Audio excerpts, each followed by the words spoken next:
Ladies and gentlemen, welcome back. I hope that you guys are having a wonderful day out there. Today, we're going to listen to a little Morrissey. We haven't listened to any solo music from him, so I was genuinely just curious, and that's how we've arrived here. We're going to listen to this track, Suedehead. This is off of his debut studio album, Viva Hates, which was released in 1988. Which I think, listen, there's something about the name of the album and the album cover, which just has like this harshness to it, which is kind of interesting. We're listening to this track because I see that it was suggested by Robert and P. Flynn as well. But if I'm being 100% honest, I wanted to check out some solo material from Morrissey. I went to his Spotify page, and I did pick the top streamed track. So that's really primarily how we got here, just to be upfront and tell you. So let's go and listen to the track. We'll discuss it a little bit after. Here we go.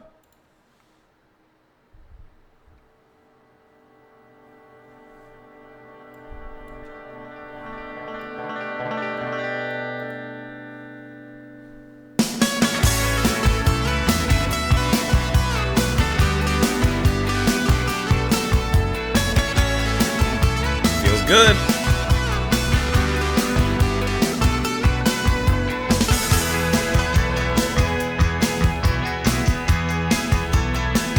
Why do you come here?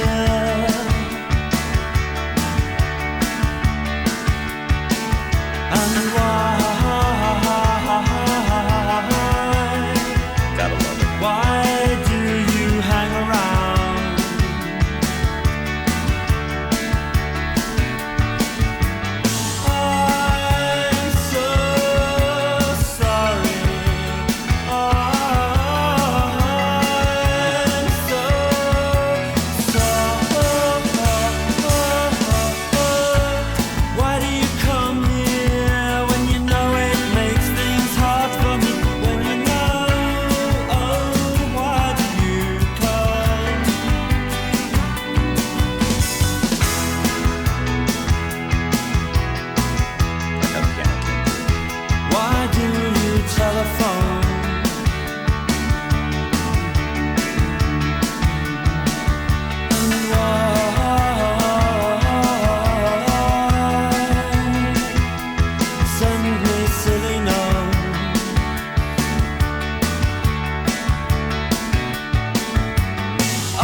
I mean, let's be honest, it's what I would expect kind of from Morrissey. It's still playing alongside those Smiths adjacent kind of lines, and man, is he riffing off so well. I mean, I love, I'm sure as many others do, he's characteristic of his vocals, and he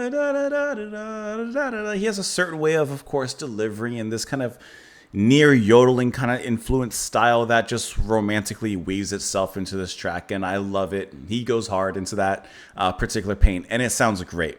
I really like the guitar, especially heard at the beginning there, Stephen Street or Vinnie Riley. They're both credited with the guitar, so I couldn't tell you who's doing that particular lead, but I really enjoyed that melody that came in the beginning of the track right here. I love how that comes in this, particular swing of things in this particular sound, and it just adds this little like light fire. I wouldn't say an inferno, but like someone lighting a match underneath a particular like feet, and it's just kind of get things going there. Really excitedly, I thought was really nice. Of course, like I said, this really does sound something very strongly of the Smiths. So I like the Smiths, so this sounds great to me. But it's not like it sounds much different than that. But still, I like them. So this is right. This is right with me. And like I said, Morrissey sounds really, really great in this particular track. He got a little bit of an interesting sound that was happening at the end. I couldn't figure out what that was, but it sounded like something was coming like, wah, wah, like.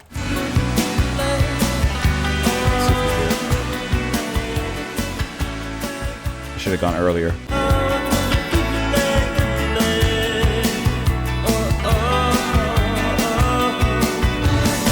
That.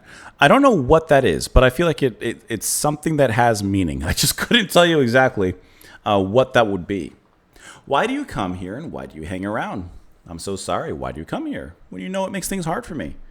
Why do you come? Why do you telephone? Why do you send me silly notes? I'm sorry. Why do you come here? Like, you're only hurting the both of us if you make an appearance. You had to sneak into my room just to read my diary. It was just to see all the things you knew I'd written about you. Oh, so many illustrations, just to confirm what they had thought. But I'm so very sickened. I'm sickened now. It was a good lay. It was a good lay.